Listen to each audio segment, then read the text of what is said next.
त्यावेळेला एक गाणं तुम्ही ऐकलं असेल की तेरी प्यारी प्यारी सूरत को किसी की नजर ना लगे चष्मे बद्दू. ऐकलंय ना तुम्ही? सगळ्यांनी ऐकलंय ना? तुमचा काळ तो सगळा आठवलं का जुनं सगळं? मग ते जे गाणं होतं ते शंकर जयकिशन यांनी संगीतबद्ध केलं होतं आणि ते लिहिलं होतं हसरत जयपुरी यांनी. मग असाच आणि एकूणच आपल्या संस्कृतीवरती प्रचंड प्रेम असलेला व्यक्ती सहज जात असताना त्याच्या कानावरती हे गाणं गेलं आणि ते गाणं ऐकत असताना त्याच्या लक्षात आलं की किती छान गाणं हे लिहिलेलं आहे की तेरी प्यारी प्यारी सूरत को किसी की नजर ना लगे चष्मे बद्दू. मग त्या व्यक्तीनं त्या गीतकाराचा शोध घ्यायचा ठरवलं आणि तशा पद्धतीनं त्यानं पाठपुरावा करण्याचा प्रयत्न केला आणि नंतर त्याच्या लक्षात आलं की हे गाणं, हे गीत हसरत जयपुरी या नावाच्या व्यक्तीनं लिहिलेलं आहे.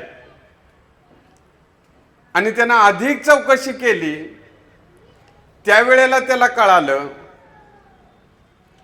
की ते गाणं हे हुसेन नावाचे ते व्यक्ती आहे आणि त्यांनी स्वतःचं नाव हसरत जयपुरी लावलेलं आहे. म्हणजे इक्बाल हुसेन ह्या व्यक्तीने हे गाणं लिहिलं होतं. त्या व्यक्तीकडं ते ऐकलेलं गाणं ऐकलेली व्यक्ती गेली त्या गीतकाराकडं आणि त्यांना विचारलं की इतकं छान तुम्ही गीत लिहिलेलं आहे की कोई तेरी प्यारी सूरत को किसी की नजर ना लगे चष्मे बद्दू, तर हे तुम्हाला इतकं छान सुचलं कसं? त्यावेळेला ते हुसेन नावाचे गीतकार मुस्लिम आहेत. ते सांगतात की मला रामायण वाचत असताना रामायणामधल्या एका संदर्भातून मी इतका प्रभावित झालो होतो की मला ते शब्द, तो विचार मला माझ्या ह्या गीतात घालता आला आणि हे गीत अधिक समृद्ध करता आलं. त्या व्यक्तीने तर कसं काय तुम्ही असं म्हणताय? तर त्यांनी सांगितलं की ज्या वेळेला प्रभू रामचंद्राचा जन्म झाला आणि ते बाळ त्या माऊलीच्या हातामध्ये आलं, त्यावेळेला ते तेजपुंज बाळ बघितल्यानंतर त्या माऊलीला वाटायला लागलं की हे इतकं देखणं, इतकं स्वयंप्रकाशित, इतकं प्रभावी बाळ माझ्या ओट्यामध्ये आहे आणि ह्या बाळाला कुणाची तर नजर लागेल.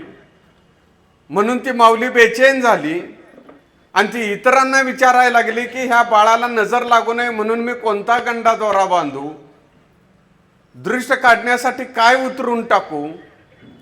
तिनं अनेकांना विचारलं. त्यावेळेला एक ऋषी म्हणाला की माऊली,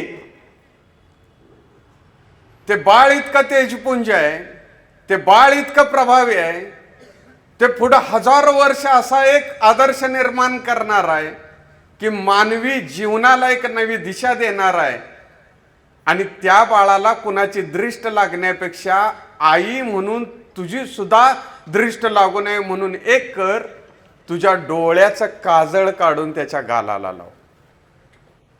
म्हणजे चष्मे म्हणजे डोळे आणि बद्दूर म्हणजे बददुवेपासून कुणाच्या बददुवेच्या नजरेपासून त्याला वाचवून. मग तो मुस्लिम गीतकार म्हणतो की त्या प्रसंगानं मी इतका अस्वस्थ झालो, बेचैन झालो, आनंदी झालो की एक माऊली आपल्या डोळ्याचं काजळ काढून बाळाच्या गालाला लावते, पायाच्या तळव्याला लावते आणि हा प्रसंग मला इतका प्रभावित होऊन गेलो मी आणि मी जीवनामध्ये तो प्रसंग, तो विचार घेऊन फिरत होतो. आणि ज्या वेळेला मला कळालं की आपली प्रिय व्यक्ती, तिला जर कुणाची नजर लागत नसेल, तर नजर लागू नये असं वाटत असेल, तर आपल्याला त्याला तीट लावला पाहिजे. जसं श्रीरामाच्या माऊलीला वाटलं आणि तिनं ती तीट लावला, तोच विचार मी पारशी शब्दामध्ये चष्मे बद्दू या गोष्टीनं वापरला आणि कोई तेरी प्यारी सूरत को किसी की नजर ना लगे चष्मे बद्दो असा शब्द लिहिला. म्हणजे मुस्लिम युवकाला, मुस्लिम गीतकाराला रामायणामध्ये जीवन दर्शन घडत असेल तर तुम्हा मला किती आयुष्य आपलं बदलून टाकणार आहे ही ताकद प्रभू श्री रामचंद्र.